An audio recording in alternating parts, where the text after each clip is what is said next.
ninguém se importa comigo, ninguém olha para mim, eu estou rendido ao desespero. Há outros que são aqueles que esperam com segurança. Essa é a esperança cristã, retratada talvez por Dwight Lyman Moody, quando estava enfermo para morrer. Ele disse na hora da morte: afasta-se a terra, aproxima-se o céu, eu estou entrando na glória. Uma segurança, uma certeza absolutamente segura. Mas finalmente, existem aqueles que esperam contra a esperança, e esse é o caso aqui de Abraão. Deus prometeu que ele seria pai de uma numerosa nação. O nome Abrão significa grande pai. Depois Deus muda o nome dele para Abraão, que é pai de muitas nações. Mas ele não tinha o filho da promessa ainda. Meus amados irmãos, nós vamos abrir a palavra de Deus em Romanos capítulo 4, versos 16 a 25.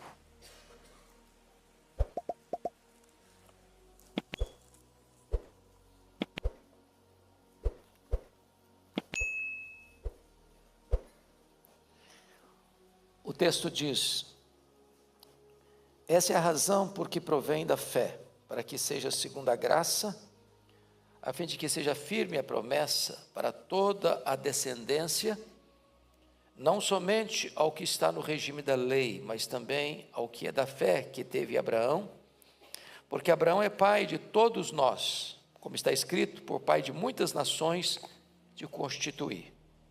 Perante aquele no qual creu, o Deus que vivifica os mortos e chama à existência as coisas que não existem. Abraão, esperando contra a esperança, creu, para vir ser pai de muitas nações, segundo lhe fora dito: assim será a tua descendência. E sem enfraquecer na fé, embora levasse em conta o seu próprio corpo amortecido, sendo já de 100 anos, e a idade avançada de Sara, não duvidou por incredulidade da promessa de Deus, mas pela fé se fortaleceu, dando glória a Deus, estando plenamente convicto de que Ele era poderoso para cumprir o que prometera. Pelo que isso lhe foi também imputado para a justiça, e não somente por causa dele, está escrito que lhe foi levado em conta, mas também por nossa causa, posto que a nós igualmente nos será imputado, a saber, a nós que cremos naquele que ressuscitou dentre os mortos, a Jesus nosso Senhor, o qual foi entregue por causa das nossas transgressões e ressuscitou por causa da nossa justificação. Eu gostaria que você lesse comigo, toda a igreja, o verso 18. Vamos juntos? Verso 18. Abraão, esperando contra a esperança, creu, para vir a ser pai de muitas nações, segundo lhe fora dito: assim será a tua descendência. Eu quero falar nesta manhã sobre o tema esperando contra a esperança. O livro de Provérbios é eloquente ao nos informar que a esperança que se adia adoece o coração. Talvez uma das maiores dificuldades da nossa vida é esperar. Nossa paciência é curta e nós queremos que tudo aconteça dentro do nosso tempo, dentro da nossa agenda, com a nossa pressa. O cantor popular já expressou isso da seguinte maneira: bem, vamos embora, porque esperar não é saber. Quem sabe faz a hora, não espera acontecer. O século XXI, normalmente, é marcado certamente pelo imediatismo. Nós estamos acostumados com fast food, com as leis do imediatismo. Para nós, esperar um dia, uma semana, um mês, um ano é uma eternidade. Nós não suportamos fila, nós não aguentamos esperar meia hora para preparar uma refeição, nós queremos tudo na hora. E aqui eu queria introduzir esse assunto, levantando algumas questões. Primeiro, muitos têm uma esperança de que não se desespera. Gente que espera. Talvez um exemplo disso é o conflito lendário entre os gregos e os troianos. retratado por Homero em Ilíada e em Odisseia. Acho que vocês já leram e já ouviram a história de Ulisses e Penélope. Ele foi mandado para a guerra, passou 20 anos na guerra. Penélope, de acordo com as lendas, era uma mulher muito bonita, muitos candidatos para se casar com ela, não tinha certeza que Ulisses voltaria, e ela então começou a fazer uma colcha, dizia ser a colcha mortuária para Ulisses. E o que ela fazia? Trabalhava na colcha durante o dia e desfazia de noite, com a promessa de que quando ela terminasse a colcha, ela então se apresentaria a um candidato para o casamento. Passaram-se 20 anos, Ulisses volta, sem saber se ele era ainda amado por Penélope, se fingiu de mendigo e entrou no palácio e perguntou para ela, disfarçado, se ela ainda amava Ulisses. Ela disse: sim, eu amo Ulisses, aguardo o seu retorno. E então, sabendo disso, ele mata os concorrentes que estavam no palácio e volta a casar com ela. É uma esperança que não se desespera. Mas há aqueles que se desesperam antes de esperar, não suportam esperar. Eli, certa feita, é de um médico cujo filho tinha uma doença grave, naquele tempo incurável. Vendo o sofrimento do filho, resolve aplicar eutanásia no filho e sepulta o filho. Quando ele está voltando do cemitério, um médico amigo dele liga muito entusiasmado para ele: acabamos de descobrir o remédio para a cura do seu filho. Mas o menino já estava morto e sepultado. Há aqueles que vivem o próprio desespero sem esperança. É o caso daquele homem do tanque de Betesda. Jesus pergunta para ele: queres ser curado? Ele respondeu: eu não tenho ninguém. Ele poderia ter respondido: eu quero, ou eu não quero. Mas ele diz: eu não tenho esperança. Ninguém se importa comigo. Ninguém olha para mim. Eu estou rendido ao desespero. Há outros que são aqueles que esperam com segurança. Essa é a esperança cristã, retratada talvez por Dwight Lyman Moody, quando estava enfermo para morrer. Ele disse na hora da morte: afasta-se a terra, aproxima-se o céu, eu estou entrando na glória. Uma segurança, uma certeza absolutamente segura. Mas finalmente, existem aqueles que esperam contra a esperança. E esse é o caso aqui de Abraão. Deus prometeu que ele seria pai de uma numerosa nação. O nome Abrão significa grande pai. Depois Deus muda o nome dele para Abraão, que é pai de muitas nações. Mas ele não tinha o filho da promessa ainda. Além do mais, era um homem de 100 anos de idade, seu corpo amortecido. Se não bastasse isso, sua mulher Sara estava com 90 anos de idade avançada. As regras já não existiam mais. Além do mais, era estéril. Portanto, a possibilidade de nascer uma criança, um bebê naquela casa, era uma possibilidade remota. Mas o texto diz que ele esperou contra a esperança. E é sobre isso que eu gostaria de tratar então com você. Como você esperar, ainda que contra a esperança. Primeiro ponto que eu quero destacar é que só pode ter uma esperança que não se desespera aquele que crê no Deus dos impossíveis.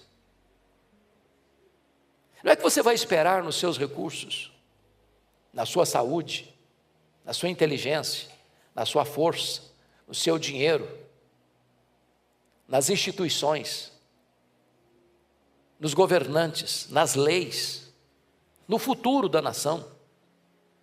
A sua esperança não está na terra, a sua esperança não está nos homens, a sua esperança não está em você, a sua esperança está no Deus dos impossíveis, o Deus que opera maravilhas. E notem vocês que esse homem começa a sua jornada com Deus aos 75 anos de idade. Aos 75 anos de idade tem muita gente que está querendo dependurar a chuteira, está querendo se aposentar, está querendo vestir um pijama, está querendo sentar numa cadeira de balanço, está querendo encerrar a carreira. Abraão com 75 anos, ele está começando. Ele tem sonhos, ele tem projetos, ele tem desafios. Ele está recebendo, na verdade, o maior desafio da vida dele. Está engendrando planos. Então eu quero dizer a vocês aqui hoje, quem está nos assistindo, não há hora, não há tempo, não há lugar, não há idade, além das possibilidades infinitas do Deus dos impossíveis. Então não joga a toalha não. Não vista um pijama para sentar numa cadeira de balanço não. Não importa a idade que você tem, não importa onde você está, Deus pode levantar você para grandes desafios, para começar uma grande obra para a glória do seu nome. O livro de Joel diz que quando os velhos ficam cheios do Espírito Santo, eles sonharão. E é claro que Joel não está falando de sonhar porque jantou demais na ceia. Não. A marca de uma pessoa idosa é que ela vive das glórias do passado. Quando um senhor, uma senhora com os cabelos brancos, está cheio do Espírito Santo, tem projetos, tem sonhos, quer realizar coisas grandes para Deus. É um Caleb que aos 85 anos quer conquistar Hebrom. É um Winston Churchill que aos 70 anos de idade lidera a sua nação na hora mais crítica do seu país, a Segunda Guerra Mundial. Então, por favor, não pense que a sua idade é um impedimento para a grande obra de Deus em você, por você e através de você. Segunda coisa que eu quero destacar é que Abraão é constituído pai de muitas nações sem ter um descendente. O texto diz que a idade está avançada. O texto diz que a mulher dele tem uma idade avançada. A Bíblia diz que o corpo dele já está amortecido. A Bíblia diz que as regras da sua mulher acabaram, não tem mais menstruação. A Bíblia diz que essa mulher é estéril, ou seja, os componentes são todos desfavoráveis. Todos desfavoráveis. Entretanto, ele creu e esperou contra a esperança. E Deus cumpriu a promessa. E Deus fez o milagre.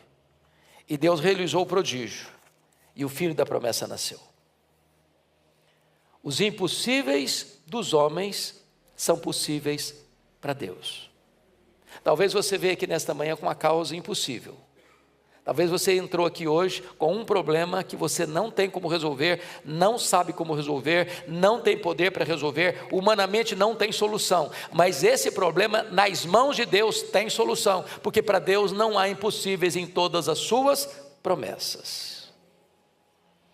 Portanto, vejam vocês que o texto nos informa em Romanos 4, que Abraão não duvidou da promessa de Deus por incredulidade, mas pela fé se fortaleceu, dando glória a Deus, estando plenamente convicto de que Ele era poderoso para cumprir a sua promessa. Irmãos amados, promessa de Deus e realidade são a mesma coisa.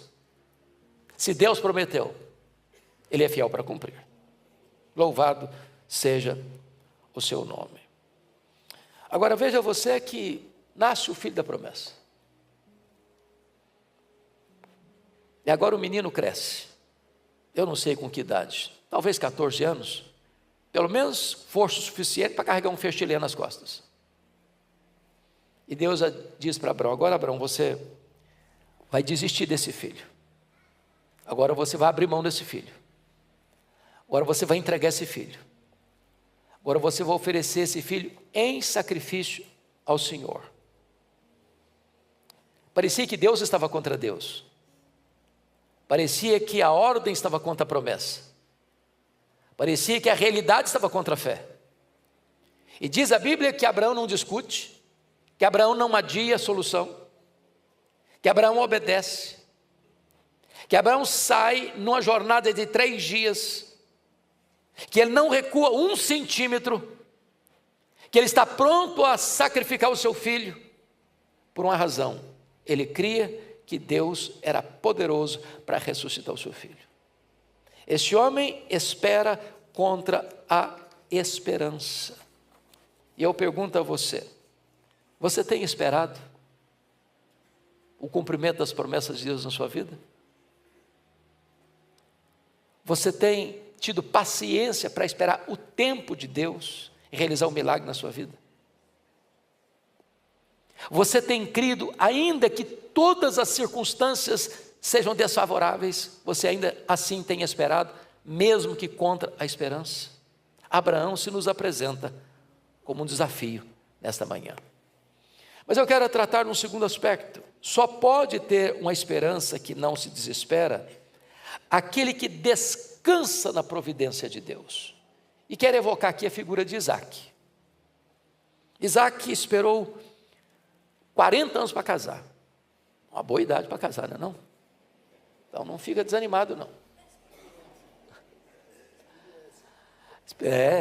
Vale a pena esperar. Segundo, diz a Bíblia que a mulher dele era estéril. E ele orou 20 anos por ela. 20 anos. Para Deus curar a sua mulher. Você tem paciência para orar 20 anos por uma causa? Depois de 20 anos de oração, Isaac está agora com 60 anos, quando nascem os seus filhos. E eu fico imaginando quantas noites o Isaac não deve ter orado por Rebeca. Quantas lágrimas ele não deve ter derramado. Quantas súplicas não deve ter levantado. Você tem essa paciência para orar 20 anos por uma causa e não desistir? Isaac teve paciência para resolver o conflito com os filisteus. Ele cavava um poço, os filisteus iam lá e tapavam o poço. Ele ia para frente, cavava outro poço, os filisteus enchiam de entulho de terra outro poço. Ele ia para frente e a confusão estava armada. E ele não brigou. Ele não se defendeu. Ele esperou em Deus. E o que aconteceu? Deus reconciliou com ele os seus inimigos. E eles tiveram que ir a Isaac e reconhecer que ele era um abençoado de Deus. E agora não querem mais oporem-se a ele, ou fazer resistência a ele, ou perseguirem a ele, querem fazer aliança com ele, porque viu que nele estava a bênção de Deus. Eu pergunto a vocês, vocês têm tido paciência para evitar conflitos? Para resolver contendas? Tem tido paciência para perdoar quem persegue você? Mas mais, Isaac esperou 20 anos para que os dois filhos dele, Esaú e Jacó, se reconciliassem. Não é fácil um pai lidar com um conflito dentro de casa. Não é fácil para uma mãe ver os filhos, e os únicos filhos, brigados um com o outro. Não é fácil para uma família ver um filho para cá e outro para lá. Não é fácil para um pai e para uma mãe escutar de um filho: a hora que meu pai morreu, eu vou matar meu irmão. Mas Isaac esperou 20 anos, até que Deus lhe deu o privilégio, a bênção de ver os seus filhos se reconciliando. Você tem tido paciência e esperança para ver restauração na sua casa? Reconciliação no seu lar? Gente que não está conversando, voltar a conversar? Gente que não se abraçava, voltar a se abraçar? Gente que há 20 anos não beija um ao outro, agora está beijando um ao outro? Espere ainda que seja contra a esperança, e Deus fará o milagre na sua vida. Terceiro ponto e último ponto que eu quero destacar: só pode ter uma esperança que não se desespera aquele que crê no Deus das grandes transformações. E agora eu quero pensar com você sobre Jacó. Jacó é o nome pessoal mais repetido em toda a Bíblia. Mais do que Abraão, mais do que Moisés, mais do que Paulo. Jacó é uma figura emblemática na Bíblia, porque ele vai ser o pai das 12 tribos.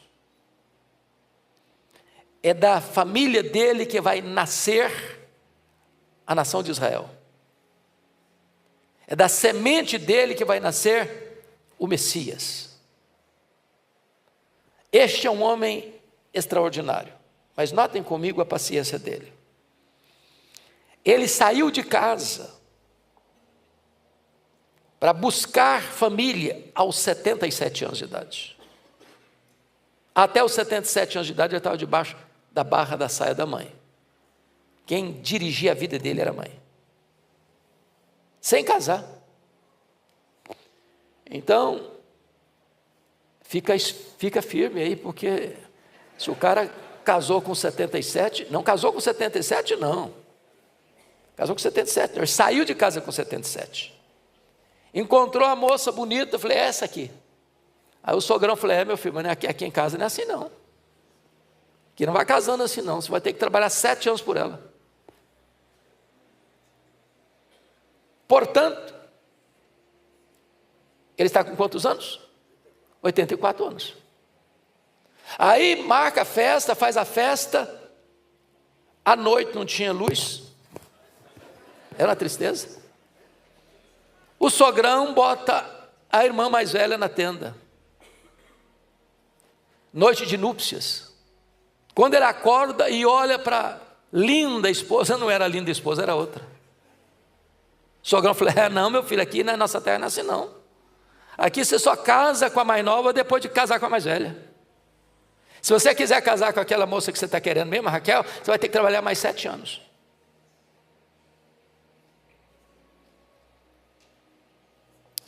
E ele trabalha então 14 anos pela mulher que ama. Você tem paciência de esperar 14 anos a mulher que você ama? Você tem paciência de esperar tanto tempo? Depois de 14 anos, ele está com 91 anos, nasce o José. Ele quer ir embora. O sogrão falou, não é assim não. Aqui você tem que trabalhar mais. Não vai embora não. Você é meu funcionário, aliás, você é meu escravo. Trabalhou mais 7 anos, mais 6 anos. Ao todo, quanto tempo? 20 anos. Ele esperou 20 anos para se reconciliar com seu irmão Esaú. Ele está voltando para sua terra com 97 anos, quando ele tem um encontro com Deus, transformador. Ele está com 108 anos, e o José com 17. Quando José é traído e vendido pelos seus irmãos como escravo para o Egito. Ele espera 22 anos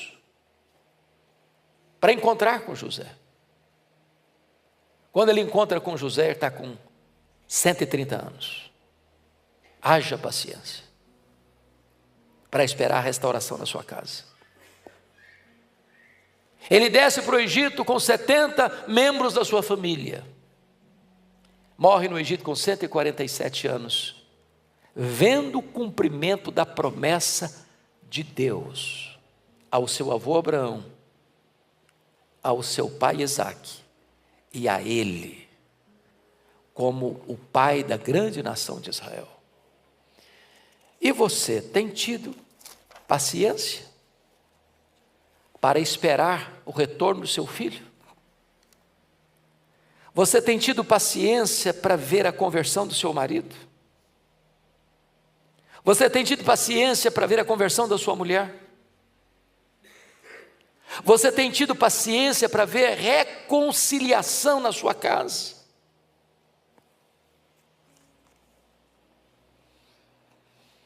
Eu quero concluir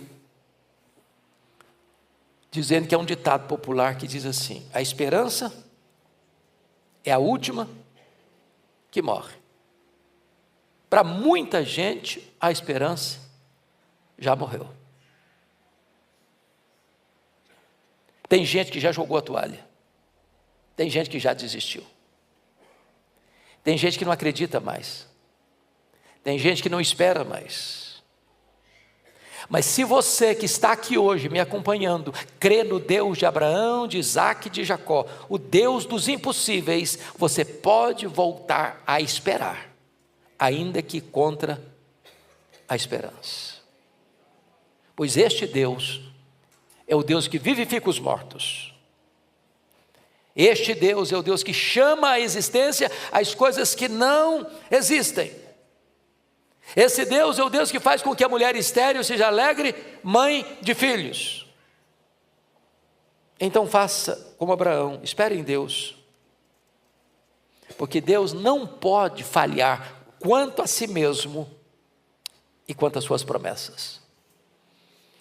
Então eu gostaria de concluir fazendo breves aplicações. Primeiro, você, esposa, ainda pode ver o seu marido convertido. Não desista. Segundo, você, pai, você pode ver ainda seus filhos se reconciliando. Isso é uma bênção. Terceiro, você, moça, você, rapaz, que está esperando em Deus, um homem, uma mulher, cheio do Espírito Santo para casar, perca a esperança não. O tempo de Deus não é o seu. Acalma o seu coração. Não transija com valores, não transija com princípios. Não se desespere, espere em Deus. Quarto, você trabalhador, que talvez está aqui hoje, mas foi mandado embora da sua empresa, ou a sua empresa entrou num colapso financeiro, e você não sabe o que fazer, espere em Deus. Melhore o seu currículo, trabalhe um pouco mais, empenhe um pouco mais, se aperfeiçoe um pouco mais. No tempo de Deus, Ele há de abrir a porta da providência para você. Quinto, você, cônjuge, que está aqui com um casamento talvez quebrado, machucado, ferido, pensando em divórcio, pensando em separação, ou o seu ambiente lá em casa está pesado, está difícil demais para suportar, espere em Deus, invista no seu casamento, espere um milagre de Deus, na providência dEle, lá na sua casa. Você diz, o amor acabou, mas Deus chama à existência as coisas que não existem. Finalmente, quem sabe agora seja a hora de nós clamarmos ao Senhor. Meu Deus, me ajude a esperar. Me ajude a esperar. Somos impacientes, somos apressados, somos atabalhoados. Queremos as coisas do nosso jeito, no nosso tempo, da nossa forma. Espere em Deus, descanse em Deus. Imite o pai da fé, Abraão, que creu e esperou, ainda que contra a esperança. Vamos falar com o Senhor. Curva sua fronte.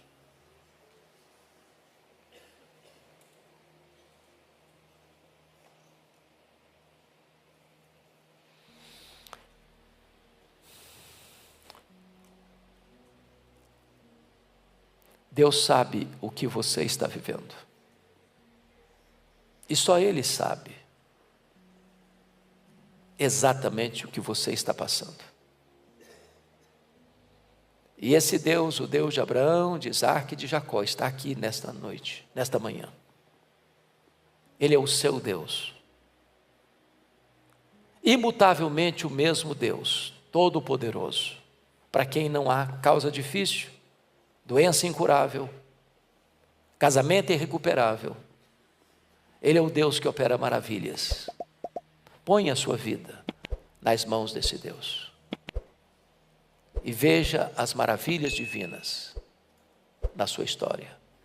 Deus, aqui está o teu povo, aqui está a tua igreja.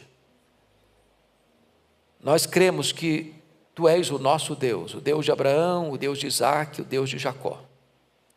O Deus que age, o Deus que intervém, o Deus que ressuscita os mortos, o Deus que chama à existência as coisas que não existem, o Deus que cura o enfermo, o Deus que liberta o cativo, o Deus que salva o perdido, o Deus que perdoa pecados, o Deus que tira o chicote da culpa e traz o alívio do perdão, o Deus que restaura a nossa sorte, o Deus que vivifica o nosso corpo, o Deus que alenta a nossa alma, o Deus que renova o nosso vigor, o Deus que reaviva a sua igreja. Louvado seja o teu nome.